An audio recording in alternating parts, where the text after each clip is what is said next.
Hey, what's up everybody? It's Lids, and we're back for some more Gwent, and today we're playing more of the Patience is a Virtue seasonal event, which is an alternate game mode in which at the start of our turn, every card in our hand gets transformed into a random card that costs 1 provision more. That means that it is very difficult to build a deck for this event, but it is possible to do so, and today we're going to try it with a new faction. So, let's go take a look at the deck. So today we'll be playing a Skellige Blaze of Glory deck that focuses on getting as much value as possible out of the cards that stay in our deck rather than the ones that are in our hand, because of course the ones in our hand are going to get randomly transformed from this seasonal event. So we have a bunch of things like Roach that get summoned onto the board for additional value, as well as similarly Knickers, and then we also have the Wolf School Trio, who are a little tricky, because of course there are a lot of them, so it's going to be hard to keep all of these cards in our deck, but if we can get some of the Wolf School Trio summoned out, if we get a random one to show up in our hand, then that's useful.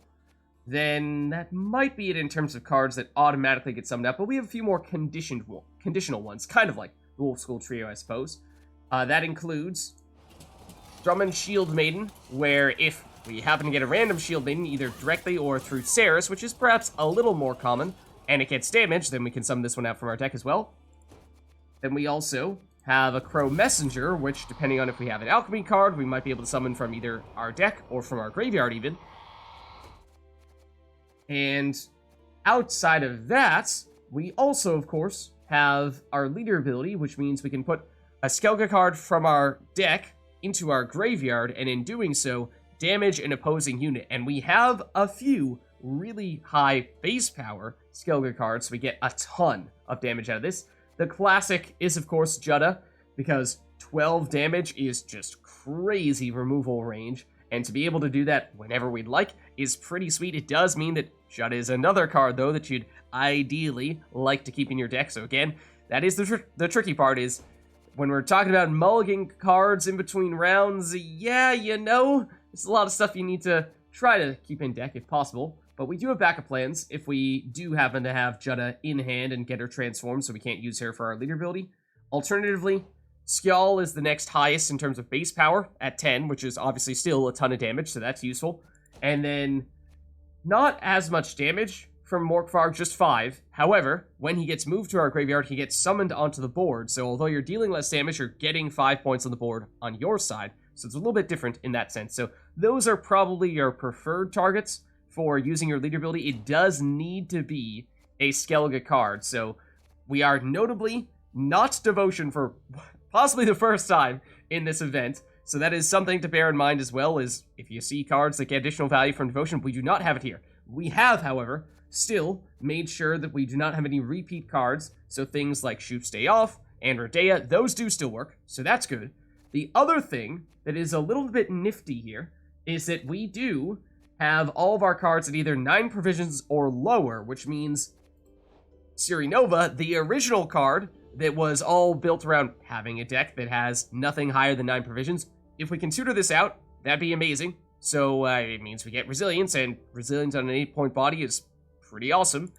And it also means a more recent addition, the Golden Necker, we can also play that, and it means we get a whole bunch of cards out from our deck. A special card, a unit, and an artifact, so we have things like Royal Decree, which can help us get specific cards out from our deck, like Ciri Nova.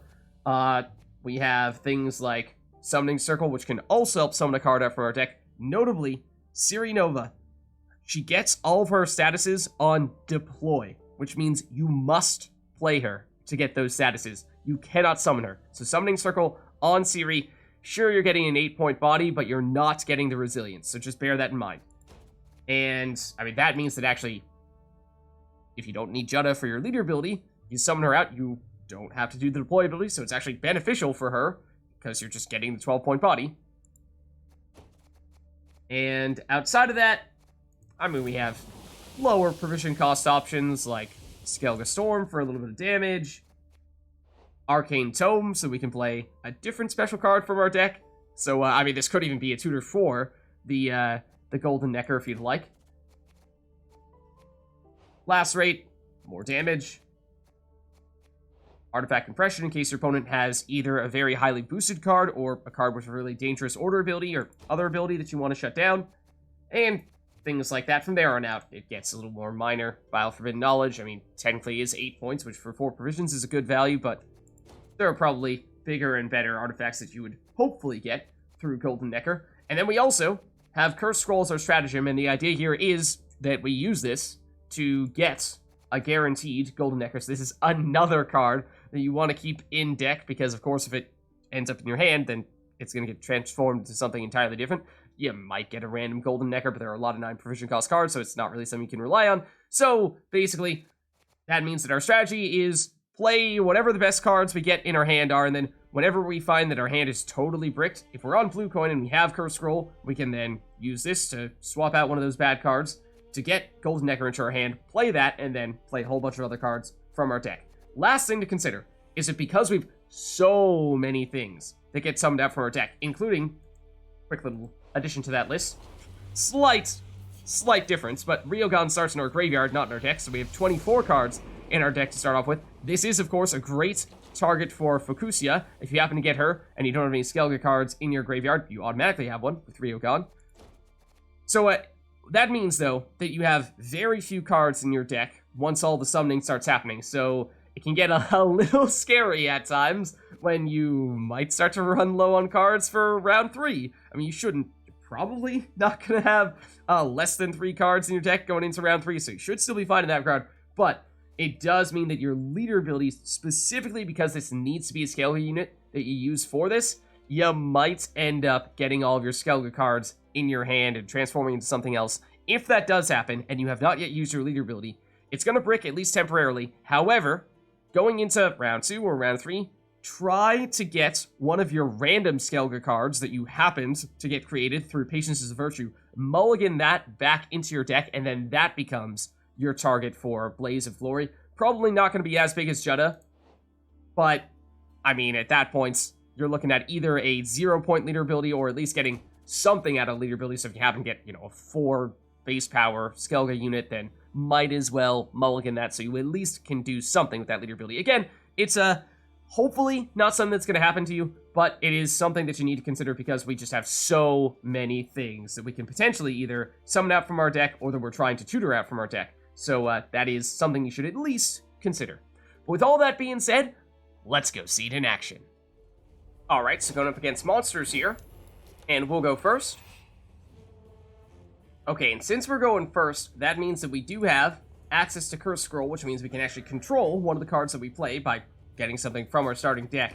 And that means that's probably what we're going to want to do with Golden Necker. We don't want this to be in our hand, otherwise it's going to transform before we get the chance to play it. So let's put this back, and that means we'd like to make sure that we have some solid artifacts and special cards that we can play through Golden Necker. And that means Summoning Circle might be one of those. Black Blood could be one of those. Arcane Tome could be one of those. So we probably want to dump one of them. But we also like keeping these cards in deck if possible.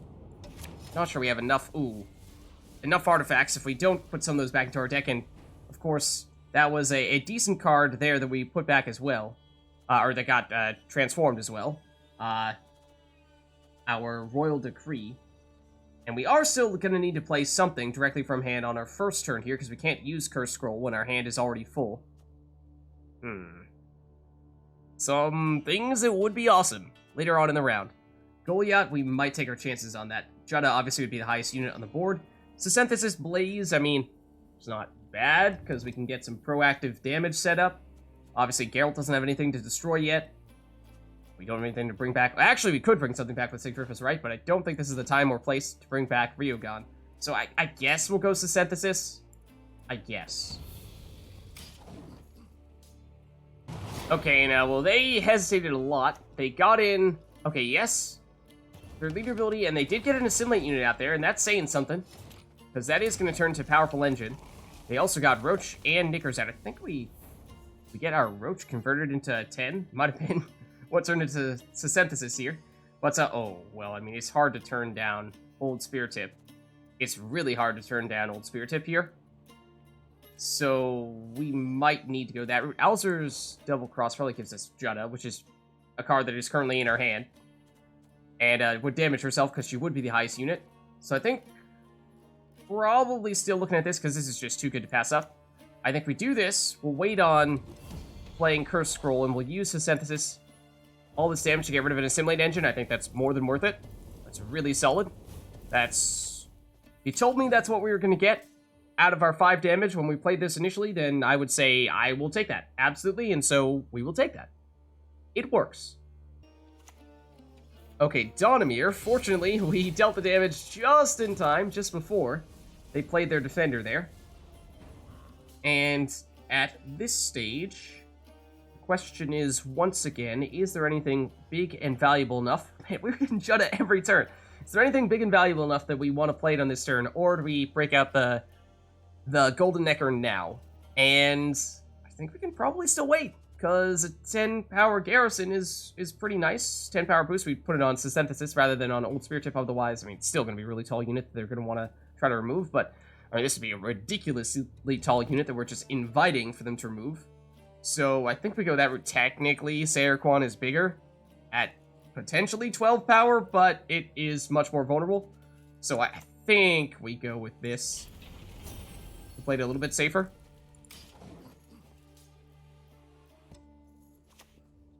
Okay, Junior.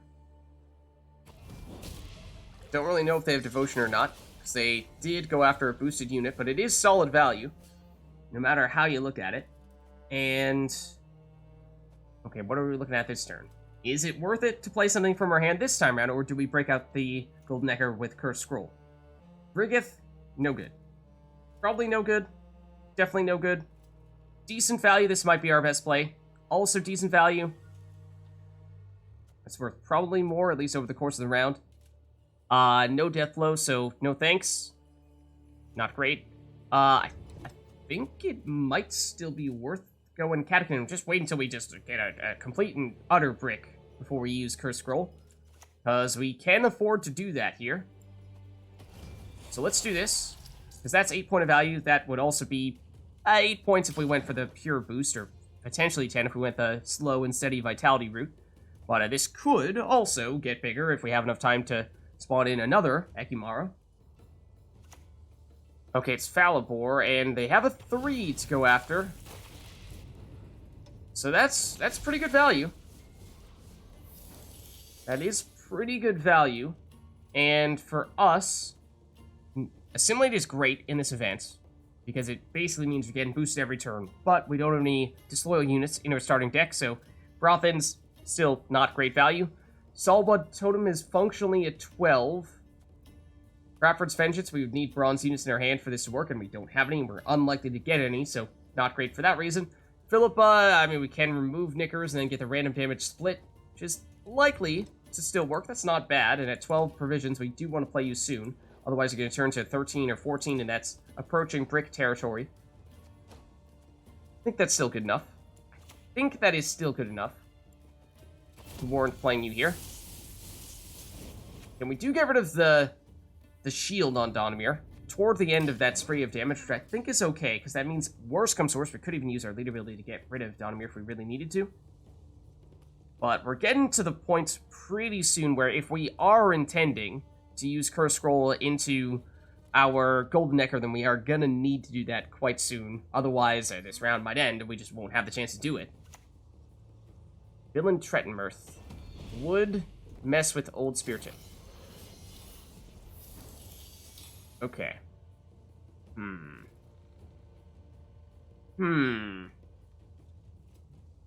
Alright then. This might be the time. This might be the time to go pretty darn aggressively here. And go leader ability on Jutta. Or Skjall. Technically both would work. Maybe we'll go... Skjall is probably better to play. Jutta is more specifically for this purpose. Destroy you. Then we go Curse Scroll, and we will use this to get Golden Necker.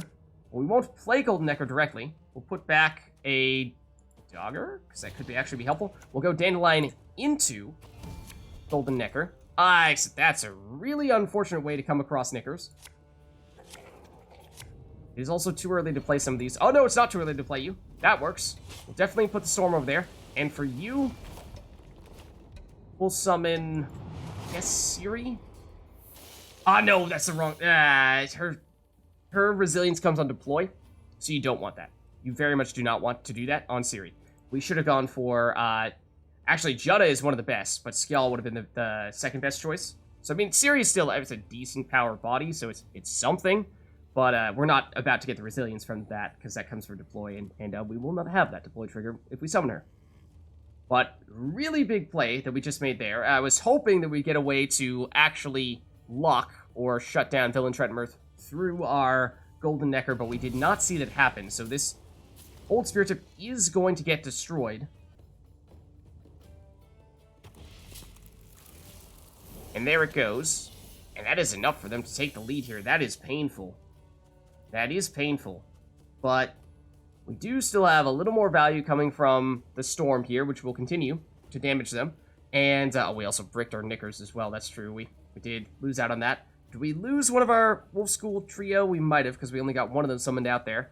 So, I mean, if we're trying to catch up to them, pacing-wise, we must pass them on this turn. And Usurper Officer is our highest point play here, I think, because this is functionally a 9. So I think we do go that route. And we'll probably just immediately get this back. And with that damage, means we actually do have a decent-sized lead here. But we have, of course, invested heavily after having used our leader ability and used our stratagem to get our Golden Necker as well. Okay, and they get Oniro. Wow. And to Goliath for the point slam. Now, of course, if we can get the removal on him, that could become a big factor. Also, a Sunset Wanderers going up to there for 1 point and card draw as well, which will transform before they actually get the chance to play it. But, Omar, what do we think about you? You are probably the highest point play here. Now, technically, Sarthisius with Skellige and high base power units like Skjall or like the Herkia that we got rid of, or rather the Jutta that we got rid of, or the Old Spirit Tip even, would have been potentially a big play here. If that were to happen, it'd be a 15. Actually did know what order the units came in, right? I think it was either one of you two at the top. It was definitely not you. It was definitely, I don't think it was Skjall, because you do see them in order when you play Summon a Circle. But I think we'll go Fulmar. It's the safe bet. And I think once again, we're probably looking at going after that row there. And spawning you in as well. We're also close to getting Ciri coming out now, which will, of course, give us additional points, but we might want for that to happen in a subsequent round. Okay, Regis. It's a big one. It's a very big one. Well played. I'm not even mad, you love to see it. You just love to see it. It's a beautiful thing, and as much as we might like to convert this rain into storm, get a little more value out of that, play Phoenix for some carryover, and, well, then again, we have a lot of ground to make up, but if we are going to get Ciri out here for 8 points, again, no resilience, but 8 points, then that would get us up to 32. The Storm, 1, 2, 3, 4, 5 more damage. That's enough for us to tie, and then throw in the Phoenix. And we have a slight advantage, or at least force them to play one more card, and we get a little bit of carryover from that as well. I think we go for it for that reason. I think we do. Even if it's looking a little questionable here, they might underestimate the Summoning Circle. And if we do have to play this last card, then it's going to be a 5 provision cost card on our next turn, so it's not going to be great, but we don't need to play anything for Ciri to come through here. So they have, in fact, underestimated us. So this Summoning Circle will come out clutch for us. So we'll take the round 1 win. Okay, so now the scariest thing is that, yes, we did play one more card than them to win round 1, but we did a whole lot of thinning. We're on 4 cards in our deck right now, so that's a little bit scary, because if they have anything in thinning at all, that means that by round 3, we may not even have enough cards to draw into. But we also have a very good sense as to what we're going to draw into here if we mulligan things like switching out the Tuirseach Invader Means we should get something worth at least a little bit more. Maybe we swap you out to get something a little bit higher still. And technically speaking, we do need to play at least one card in this round to get the continued carryover from the Phoenix. Is that worth doing, you ask? To which I say, that's a very good question. I'm not sure I know the answer to that. Princess Pavetta could get bronze units back into our deck if we had serious concerns about not having enough cards in our deck. However, we don't have a single bronze unit, so that is purely a 6-point body. Of the cards we have here, that's value on deploy, which we don't have. We don't have reason to concern ourselves with generating coins, so it would be, if we are playing anything, probably a Cat Witcher from Sigga Castle. I think we might go for it.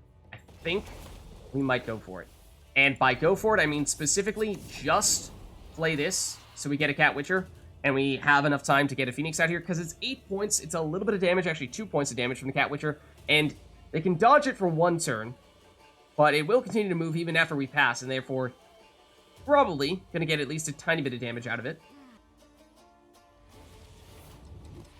Okay, so obviously after us winning round 1, they do need to play here, but we're really hoping they can't catch us in 1 turn. That is huge if they cannot. So I don't really want to lead them all that aggressively here, to be honest. I just wanted my Phoenix, and it looks like we will get away with it here. Because they will need to play 1 more card. If they don't, we're tied at 8, and since we won round 1, that means we win the match. So, I mean, unless we have something absolutely amazing here. But we've established we don't have any bronze units in our graveyard, so that's useless. Adriano with no coins to set up the Sly Seductress. Probably not going to want anything there.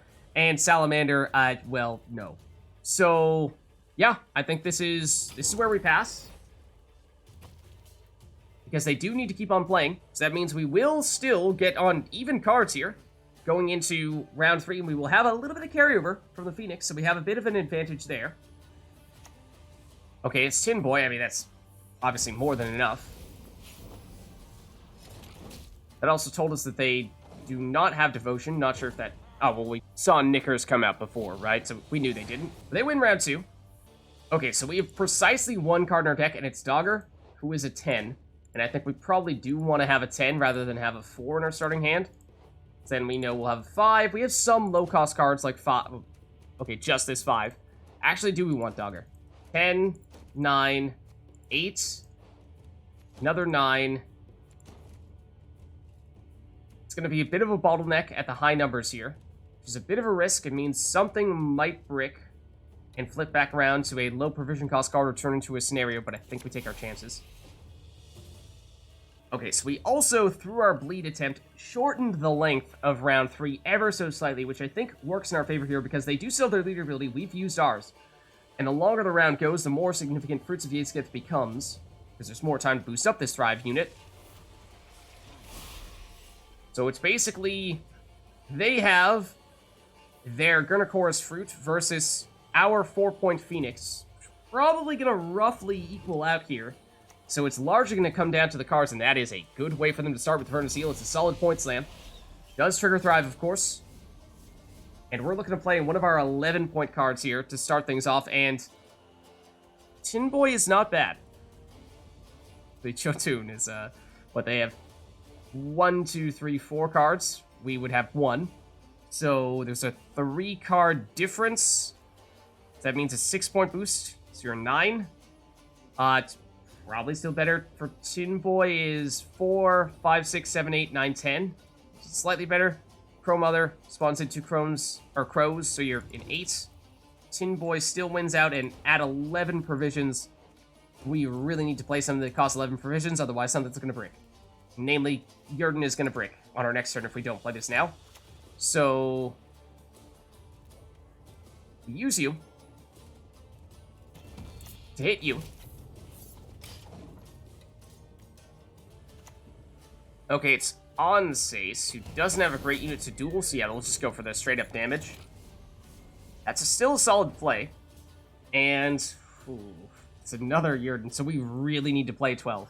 Because if we don't play, you're turning into a 13, which, at best, is probably Oniromancy, and that means we're tutoring in a Tuirseach Invader. I mean, at least at this point, it's had its Venerate proc a few times to put you up to 7. This is not the end of the world. Bloody Mistress would be great in a longer round. Pro Mother is 8, which is technically slightly more than Bloody Mistress, at least in the short term. Do we believe that we will get a deployability card for Siana's setup on our next turn? I think we have to. I think we have to believe. Doesn't matter if we do, because we have to.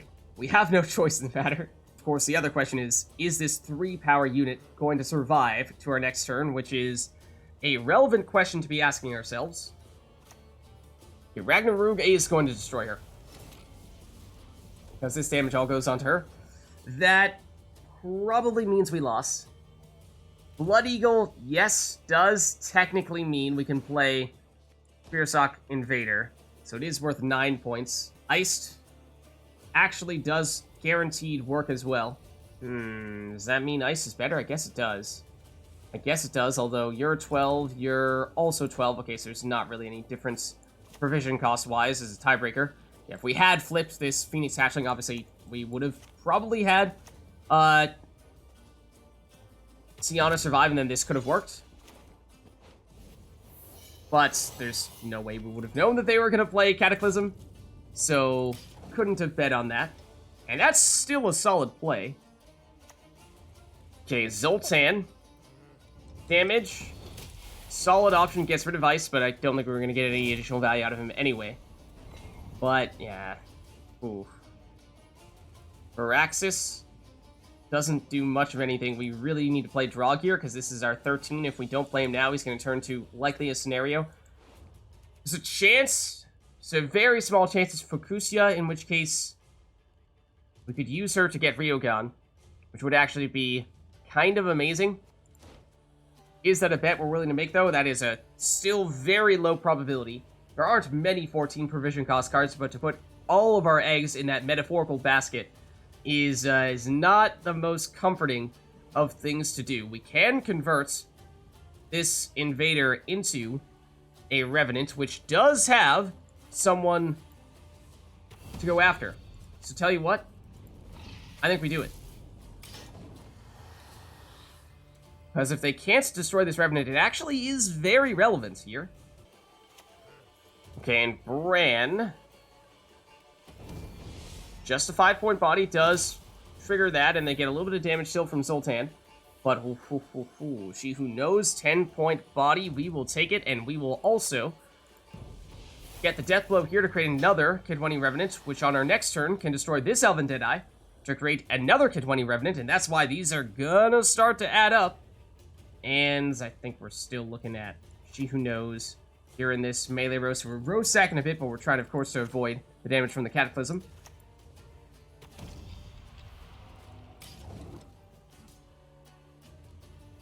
And so these 13 provision cost cards, with She Who Knows and with Drog, have actually paid off quite well for us thus far. Knock on wood. What is their last card? Have they done a good job of provision cost management? Well, Erland is usually good, but not with that small of a deck, and not on your last turn when you don't have time to use his order ability. We have Saris here, which, I mean, it works technically.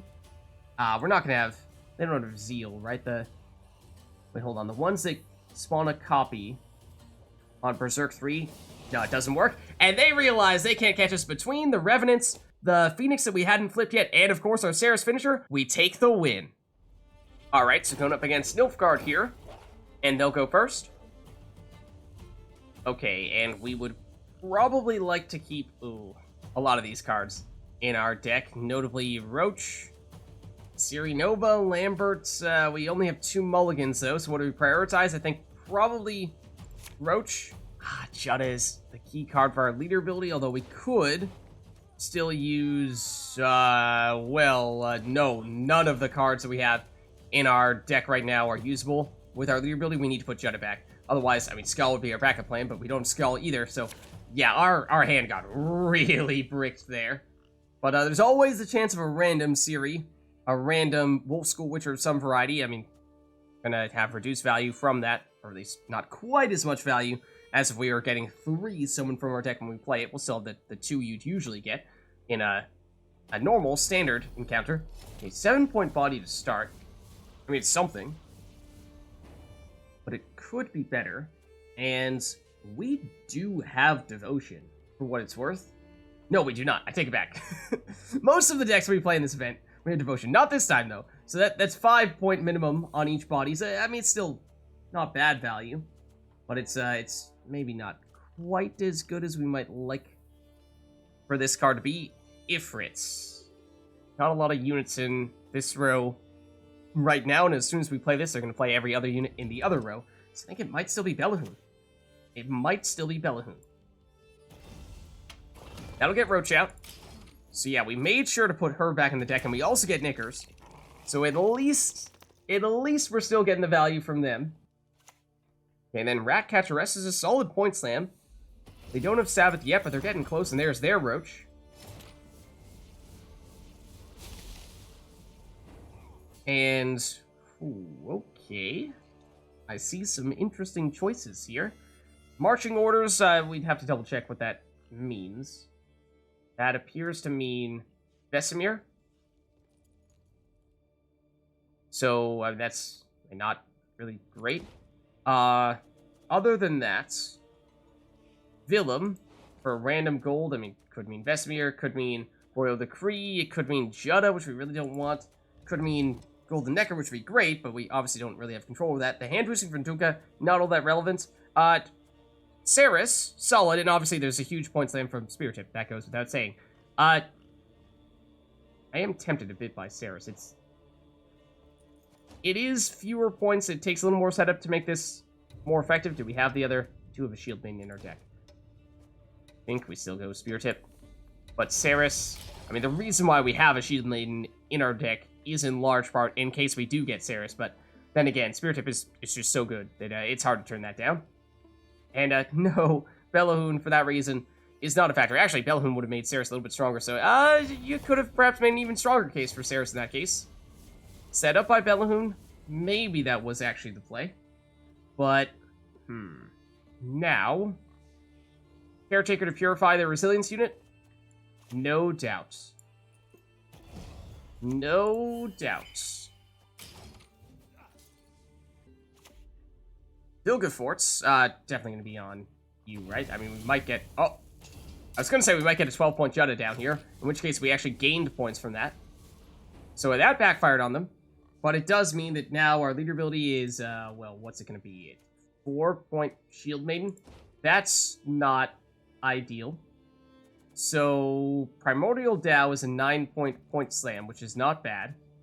Zoltan is actually, we should bear in mind, this is a 13 provision cost card, so if we don't play him, then he is going to turn into likely a scenario, or maybe a Fukusia, in which case we could get Rioghan out from our graveyard, which is not bad, but that is a risk, because that's not guaranteed by any means. Voltest Pride might be early enough in the round that it's possible we could get this off its order ability, or off its cooldown once again. You have some units next to each other. Do you have Sabbath? You do not. I think this is the right play, in particular, because if we do this, and we target you, you're actually going to get double damaged, because your base power gets reduced as well, since you don't have Sabbath in this row. So I think that probably still is worth more, and Zoltan, we either play Fukusia if we get her on our next turn, or we just accept the fact that we're not going to play this card in this round, and allow it to loop back around to 4 provisions, and maybe by the time we consider playing it in round 3, it becomes much better. They do now place a defender, and so it is a scenario, and that's definitely not a card we want. I was kind of hoping we'd be looking at a bigger lead at this point in time. A little surprised we aren't. Oh, well, that's because they played one more card than us. That's why. So yeah, it did feel like we were outplaying them. But Primordial Dow at 9-point slam is solid. Rafford's Vengeance with unlikely to be bronze units in our hand. Well, actually, I mean, there's a chance Pass 4 could turn into a bronze unit on our next turn. It's possible for that reason we could set up Rafford's Vengeance, but unlikely. Vernaseal, range row, probably a pretty safe bet for a point slam. I think we go that route to spawn in the Elven Deadeyes. That's a pretty sure thing. This is also a high provision cost card, so we're at the point now where if you don't play the high provision cost cards, they're gonna eventually turn into things like scenarios, and you're probably not gonna like the results. But if they don't catch us here, then they are in serious trouble. because we could force them to go 2 cards down. Scoundrel is solid. That's going to get rid of our last Skellige card in our deck, I believe. Means our leader ability, I believe, is now bricked. Still have something in here? With Skellige? Oh. Yeah, call me crazy, but I'm not thrilled about using our leader ability set up by a 2-point whale harpooner. Well, they did not catch us, notably. And they're at 4 cards. So that means if we pass here, we're either winning with card advantage or they're going down low enough that we will maintain card advantage for the rest of the game. So I think that is worth passing here for that reason. They had not used their stratagem yet. That's actually kind of odd that they hadn't. But even with that, they still have to play more, and Twisted Telekinesis will probably do the trick. But the damage is already done here, because once they're 2 cards down, that is a difficult deficit for them to overcome, because that will be a factor for the rest of the game, even if they win round 1. Okay, so we do have card advantage for the rest of the game. Presumably they will dry pass, given how they played 2 more cards than us in the last round. However, our deck is in shambles, because we have a single Skellige unit in our deck, so our leader ability is almost completely bricked. We'd like to keep Golden Necker in there, although I honestly am not sure we have enough special or artifact cards to set that up. And so we'd probably like to keep you in there as well. And assuming they do dry pass, which they do, we're looking for a throwaway card here. And why don't we play Kelly in the melee row? That sounds like a great idea. No, don't do that. Kelly in the range row actually might make sense, because what we're looking to do here is either play a really low provision cost card, one that we don't think is going to give us much value in round 3, but Kingslayer might be our lowest, and that's still a... Okay, Feast of Blood is, but that's a 4, and by the time we get, mid round 3, that's still going to be decent value, I think. So I think what we're actually looking to do is play some of our highest provision cost cards, like Kelly or the Brutes, because these are going to be either scenarios or 4 provisions at the time that round 3 starts, and that's probably not the best. Let's go Kelly, and we'll go range row, so that we actually make sure that she doesn't destroy herself, because that would mean we'd have to play another card, and that would not be good. And yeah, Philippa, similarly, also a high provision cost card, and so also going to be a little bit tricky to manage that as well. Okay, but honestly, the best thing here is that we randomly got a card to evolve into Bride of the Sea, which means we can put this back into our graveyard, or rather back into our deck, and use our leader ability, which we'll eventually put it into our graveyard, but that means we're getting at least 4 points of damage out of our leader ability, which is saying something, so we're definitely going to mulligan you. And we like Golden Necker, but at this point, with our deck as tiny as it is, I'm probably not enough cards to set that up. I think we're going to get rid of Chapter Wizards, because this is going to turn to either a scenario or possibly Fukusia. But I think we'll take our chances and we get that. Whale Harpooner. But we don't need it anymore. Still the Shieldmaiden in our deck? We don't. Sad face. Okay, fine. Well. I mean, Frexinate, actually, even if we don't get the Symbiosis procs, early on in the round, the ability to spawn in more units on a cooldown is not a bad idea. Alistair's Double Cross gives us the only unit that we have in our deck to set up our leader ability, so no thank you. We might be looking at a Guara here, I'm thinking. This Tin Boy doesn't have anyone to target. Prize-winning Cow is a risk. You know, are they going to have the damage to get rid of it? Possibly. Probably not the best idea to go that route then. Let's go for a Guara, and we shall see. Oh my goodness. That is atrocious. We're looking for another Guara. Good. We don't want that either. We want this. The hand boosting is irrelevant, but I guess we'll go this route. This is going to transform before we get the chance to use it, but wow. It really wanted us to destroy our own Aguara. Okay, Prince Willem to get War Council, which means they will get Erland. Where did that come from? There are Nilfgaard starting decks, so they got that randomly. And with just 9 cards remaining in their deck, chances are that not all of them are units, so I'm not too worried about this. Also, it doesn't have immunity, so we could go after it, namely with Mullane, and destroy it in the process. So that's certainly an option. Filavandrel has a decent chance of giving us the making a bomb, which is 4 damage in this instance, which is probably preferable because you're a 12 provision cost card, so you're closer to becoming a brick than Mullane is. This has comparatively much more time. It's not guaranteed, however, but I think what we do is we play you, see if we get the card in question. This is it. That's what I'm looking for. Get rid of you. And I was going to say, if we didn't get the one we were looking for, then we could use Blaze of Glory instead.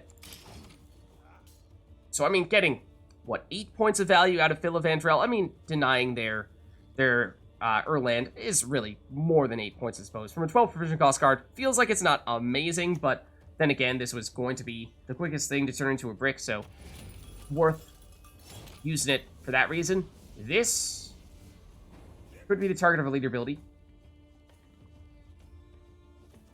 Or we could just destroy it with Leo, which is technically worth more than Goliath is. So I think we go that route, because that is looking pretty good to me.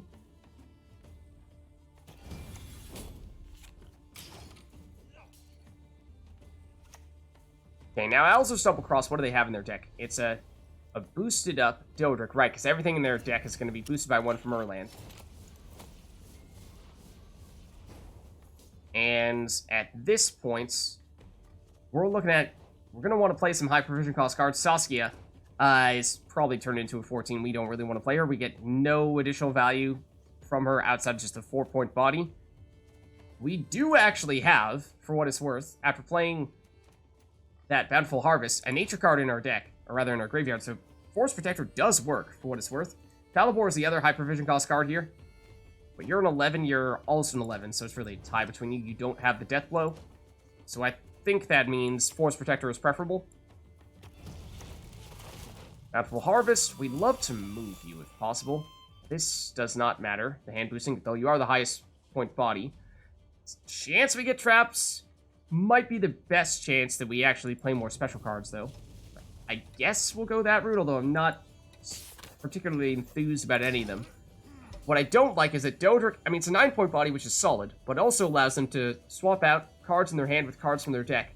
So it's taking out a little bit more of the RNG from this event and giving them cards that presumably they liked, because they put them in their starting deck and combine them with their leader ability as well. And they do have a fair bit of control here, so that's why I would have liked to have gotten a Skellige card that could move you into the melee row where you can no longer use that ability. Okay, it's Osrel. Oh, we have a Kelly. That's worth 10. Oh no, we have an Old Spear Tip. That's worth 13. Okay, well, obviously we have if we have Tall Removal, that's what we're looking to get rid of. And Yigern is usually the Osrel consumption target, of course. It's gonna have, what, 1, 2, 3, 4, 5 armor, so it is pretty vulnerable, which makes me a little nervous. Roach. Oh, right, it's not the Roach. It gives us cards from our deck. No Death Blow, so no Zeal. No Blue Stripes Commandos in our deck, so it's not like we're getting additional value out of that. It is a, it is functionally a 10-point play. Get a 1 power copy of Yigern that immediately gets destroyed. Amphibious Assault also doesn't work. I think it is Yigern. I think it is Yigern. High risk, but high reward. And to be honest, between their Dodric and leader ability to help them fine-tune their hand, chances are even better that they're going to have a way to deal with Yigern. Might have wanted to put it in... Assassination has enough damage to remove them if they have one of those. But in the middle, if they had something like Treason, then of course we're setting them up for even more damage. It's Redea. Presumably no duplicates in their starting deck. Even more control over what they get in their hand here. Ooh. But we have some interesting options here.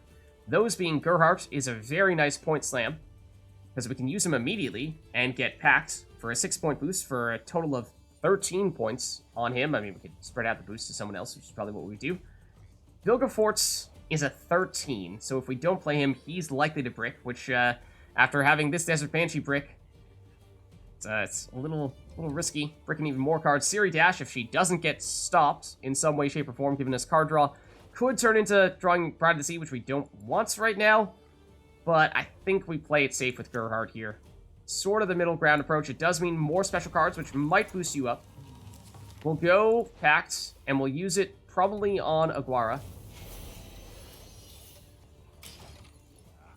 Because that was our lowest card, or that or Willem, but we don't really want to boost a card right next to Ygern. Otherwise, again, we're inviting other creative ways of applying additional damage. Okay, and the more time goes on, the more nervous I get about Ygern. Because we had a lead at the time. We might not have needed to go that aggressively. What has the status? Aguara does. I mean, anything that we put the boost on from our most recent playthrough, Gerhard, would have had it, the Pact. So, getting Neath, I mean, despite it being the Skellige scenario, I mean, it doesn't really benefit us any more than other scenarios would. I mean, to say if we had waited to play Gerhard until this turn, actually would have been amazing, but nothing to seize. Could lock you, but that's not amazing value. Then again, our alternatives. Amazing is not the word I would use to describe them either. Yikes. You are the highest point body. 10 provisions, 11 provisions. Guess we're going to Seiya? But I still don't love it. I definitely still don't love it. Okay, it's Imperial Golem, which is going to get damaged by 4 from Bride of the Sea. Turning that into an 8, which is a decent play for them. They only have 2 cards left here. I do like the look of Gezros, though. And is it worth more? It's worth more here, at least. Getting the boost in this row, because they only have 1 card in their melee row, unfortunately. So, would have been nice if we had a little more in our range row, but I mean, we'll take it. Gezros is a Gezros. And that means that we are not quite as reliant on this Ygern anymore. If they do find a way to destroy it, we can still continue to get a little more value out of Gezros as well. And Philippa is going to absolutely go straight for this. Why did you not go for Ygern?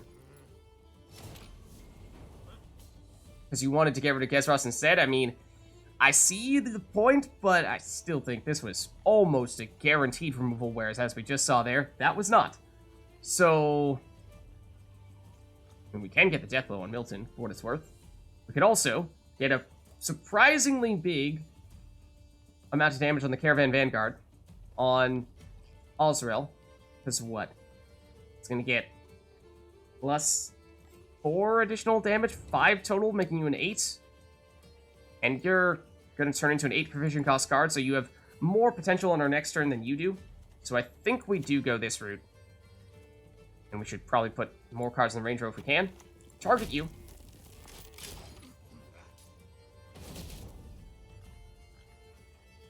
So at this point, even if they do find a way to remove Ygern, which I'd be surprised if they can't at this point, given how much time they've had. They also have their leader ability, so they will have a point slam. Vilgefortz on Ygern, question mark, or are they going to go for Gezros? Okay, there is Pride of the Sea. Now here's the problem. We really needed that for our leader ability, which I was going to say we saved for our last turn just to see if they have anything that we really want to remove, but I didn't really anticipate that they would use that, and that means that we're going to be saved by Gezros, because Nithral is not enough by itself, just barely. I really thought for a second there that that was going to be the difference between us not being able to take the win. Fortunately, though, I mean, we actually, technically speaking, since there's no time for to use Nithral's ability, put him in the range row is actually worth more, so that means another unit for Gezros to boost, so we will still just barely hold on for the win. So there's a look at the Skellige deck for the new Patience is a Virtue seasonal event. If you liked the video, then make sure to hit the like and subscribe button, and leave a comment down below to let me know which other cards, archetypes, and factions you'd like us to experiment with next. Thank you all for watching, and I'll catch you next time.